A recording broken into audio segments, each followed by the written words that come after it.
Revenue of $18.6 billion by 2027.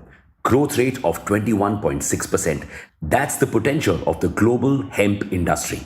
Wondering why you never heard or read about it? Well, that's because of its association with weed and cannabis. The immense potential of this industry has been locked behind the shadow of cannabis. So, this Bhang season, we're going to look to decode the jargons of this industry and its potential benefits for the Indian economy. Grab your gujiyas and thandai as we dive deep into this space. Welcome back to Revolution Read On, a daily podcast where we break down one story from the world of business and finance. Click on the subscribe button to never miss an update from us. Here's your story for today. While many may get high on cannabis, we at Read On get high on curiosity. As soon as we learned the potential of this industry, we dug in to explore the world of hash, weed, and hemp, and we're here to simplify it all for you. The common element among all is the cannabis plant. Bhang made from the leaves of the cannabis plant, weed is made from the buds of flowers of the cannabis plant, and hash is made from the sap of the cannabis plant, contains the highest amount of THC up to 90%, and hemp made from cannabis sativa, a type of cannabis plant which is less potent. Now, bhang is legal in India, but weed is not. Why? Well, there was a time when weed was also legal in India as it was considered a sacred plant. In fact, the cannabis plant has even been mentioned in Ayurvedic texts.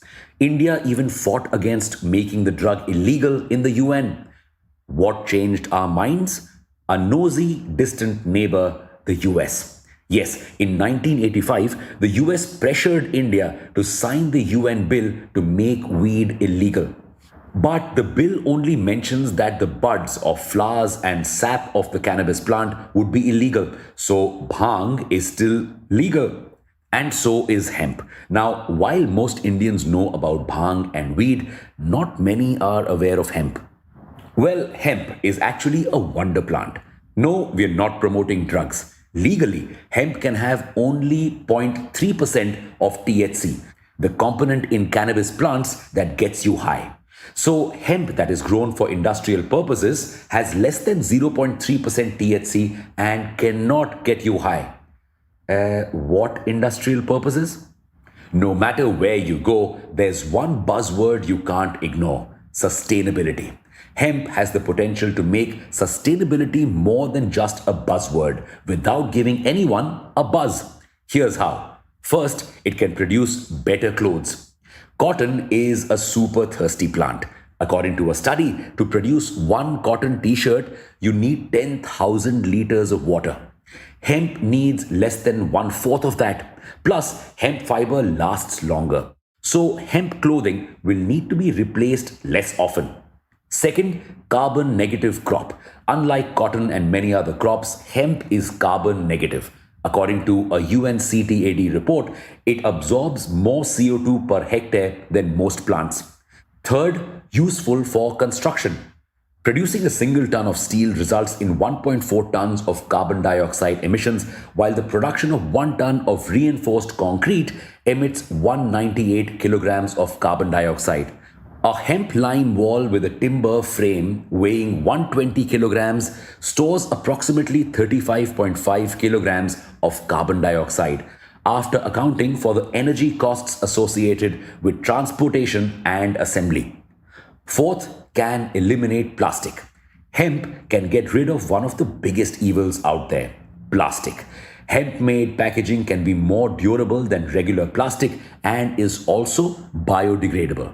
Hemp is not just good for the environment, it can also improve the income and the lives of our farmers. How? A farmer can cultivate an acre of hemp with just an investment of 60,000 rupees. In comparison, cultivating 1 acre of cotton requires an investment of 1.49 lakh rupees. Plus, it can also increase wheat yields by 10 to 20%. What's in it for you and I? Lots of nutrition. Hemp fibers and hemp seed oil are super nutritious. They contain protein, healthy fatty acids, fiber, vitamin E, and minerals such as calcium, iron, magnesium, potassium, and zinc. And before you get cautious about eating something that came out of a cannabis plant, let us tell you that FSSAI has declared hemp as food, so you need not worry. Now, if hemp is so great, why isn't it everywhere? Again, association with cannabis or weed. Because hemp can produce narcotics, it is carefully regulated. Currently, only Uttarakhand, Uttar Pradesh, Himachal Pradesh, and Madhya Pradesh have legalized hemp, only if the THC content is less than 0.3%. Under the Narcotics and Psychotropic Substances Act of 1985, hemp is allowed to be cultivated for horticultural and industrial purposes, but state governments still determine the boundaries within which licenses for its cultivation may be granted. Basically, growing hemp isn't easy, and that's what is holding us back from reducing emissions and becoming a major exporter of hemp. Wondering who's gaining from this? China, the top exporter of hemp yarn. We could benefit a lot from this sector by carefully monitoring the hemp that is grown. We could use blockchain technology to understand where hemp is being grown and where it is being sent. A lot of startups have emerged in this space, selling everything from hemp oil to hemp soaps. Imagine if regulation favored them, how many more startups could come up, how many more jobs could be created, and how much more pollution could be removed from the environment. But easier said than done. Actually, achieving this will be much more difficult. And given that hemp can produce narcotics, it would be rather sensitive to ease regulations.